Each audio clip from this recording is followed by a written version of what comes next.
8-ാം അധ്യായം സൂറത്തുൽ അൻഫാലിലെ 9-ാം വചനത്തിന്റെ അവതരണ പശ്ചാത്തലം. 1000 മലക്കുകളിറങ്ങിയ ആ രാത്രി വെറും 313 പേർ. കയ്യിൽ ആവശ്യത്തിന് ആയുധങ്ങളില്ല, കുതിരകളുമില്ല. അവർക്ക് മുന്നിൽ നിൽക്കുന്നത് 1000-ഓളം വരുന്ന സുസജ്ജമായ ശത്രുസൈന്യം. ബദറിലെ ആ മണൽപ്പരപ്പിൽ യുദ്ധം തുടങ്ങാൻ നിമിഷങ്ങൾ മാത്രം ബാക്കി.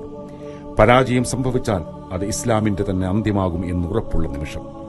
നബി സല്ലല്ലാഹു അലൈഹി വസല്ലം തന്റെ കൂടാരത്തിലിരുന്ന് കൈകൾ ആകാശത്തേക്ക് ഉയർത്തി മനോവ്യഥയോടെ പ്രാർത്ഥിച്ചു. നാഥ, നീ എനിക്ക് നൽകിയ വാഗ്ദാനം പാലിക്കണമേ.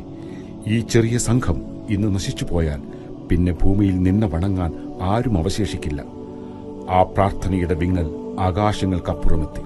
സൂറ അൽ അൻഫാലിലെ 9-ാം വചനം അല്ലാഹു പറഞ്ഞു, നിങ്ങൾ നിങ്ങളുടെ റബ്ബിനോട് സഹായം തേടിയിരുന്ന സന്ദർഭം ഓർക്കുക. അപ്പോൾ അവൻ നിങ്ങൾക്കുത്തരം നൽകി. തുടരെയായി വരുന്ന 1000 മലക്കുകളെ കൊണ്ട് ഞാൻ നിങ്ങൾക്ക് സഹായം നൽകുന്നതാണ്. പ്രവാചകൻ കൂടാരത്തിൽ നിന്നും പുഞ്ചിരിച്ചുകൊണ്ട് പുറത്തിറങ്ങി. ആകാശത്തുനിന്ന് അല്ലാഹുവിന്റെ സൈന്യം അദൃശ്യമായി ഇറങ്ങുകയായിരുന്നു. 1000 മലക്കുകൾ യുദ്ധക്കളത്തിൽ വിശ്വാസികൾക്ക് തുണയായി നിന്നു. കടുത്ത ആശങ്കയിലായിരുന്ന മുസ്ലിം സൈന്യത്തിന് ശത്രുസൈന്യത്തിന് മുന്നിൽ അല്ലാഹു ഒരു മയക്കം നൽകി.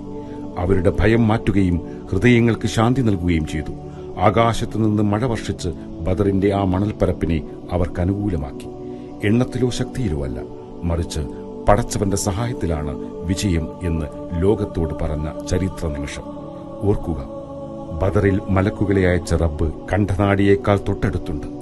നിന്റെ കഴിവിനപ്പുറമുള്ള പ്രശ്നങ്ങളെ നേരിടാൻ അവൻ നിനക്ക് അദൃശ്യമായ വഴികൾ തുറന്നു തരും.